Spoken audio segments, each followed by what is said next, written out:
Bismillahirrahmanirrahim. Assalamualaikum warahmatullahi wabarakatuh. Perkenalkan, saya Marsha Mafiza dengan BP 191093-2011. Di sini saya akan mempresentasikan tugas metodologi penelitian bab 3 dengan judul analisis strategi pengembangan bisnis baru menggunakan bisnis model kanvas atau BMC di UMKM Rumah Amami Padang.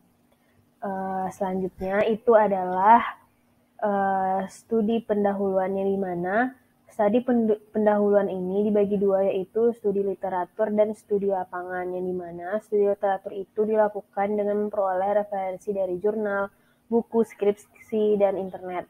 Sedangkan studi lapangan yaitu didapatkan dengan mengobservasi langsung objek penelitian untuk memahami keadaan yang sebenarnya dari permasalahan yang akan dibahas.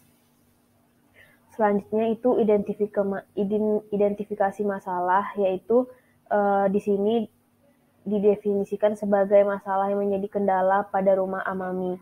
Berdasarkan studi lapangan diketahui permasalahan yang dihadapi rumah Amami ini yaitu lokasi usaha yang jauh dari pusat kota dan menurunnya daya beli pelanggan, sehingga identifikasi masalah yang dapat diambil dari rumah Amami ini adalah merancang model bisnis baru dengan strategi bisnis yang tepat untuk dapat dikembangkan bisnisnya.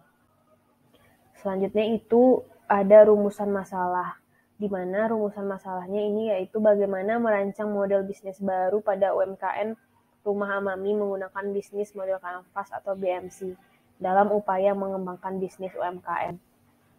Selanjutnya itu adalah metode yang akan digunakan pada penelitian ini. Yang pertama ada metode BMC, yang kedua ada metode internal eksternal atau IE atau SWOT, yaitu Strengths, Weakness, Opportunities, dan Threats. Yang terakhir itu ada metode Quantitative Strategic Planning Matrix atau QSPM. Selanjutnya yaitu pengumpulan data, yang dimana pengumpulan data di sini data dibagi dua, yaitu data primer dan data sekunder. Di mana data primer sendiri itu adalah merupakan data langsung diperoleh dari peneliti dari objek penelitian. Sedangkan data sekunder itu adalah data yang diambil atau diperoleh dari sumber-sumber terpercaya seperti artikel, jurnal, ataupun internet. Selanjutnya itu ada teknik pengumpulan data, yang dimana teknik pengumpulan data di sini dibagi atas 3, yaitu ada perancangan variabel, wawancara, yang kedua perancangan kuesioner, dan selanjutnya penentuan responden. Di mana tujuan dari membuat teknik pengumpulan data ini adalah supaya terarahnya pengumpulan data pada saat pembuatan penelitian ini, yang dimana penentuan responden ini harus sesuai dengan target yang akan dibuat sebagai penelitian.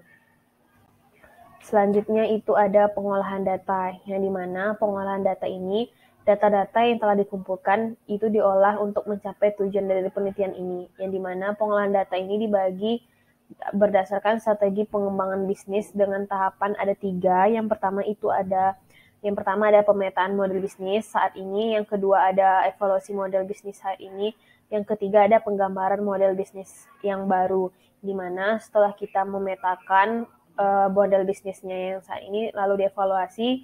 Setelah dievaluasi dilakukanlah penggambaran model bisnis yang baru berdasarkan hal-hal ataupun poin-poin yang telah kita ambil pada saat teknik pengumpulan data sebelumnya dari wawancara ataupun responden.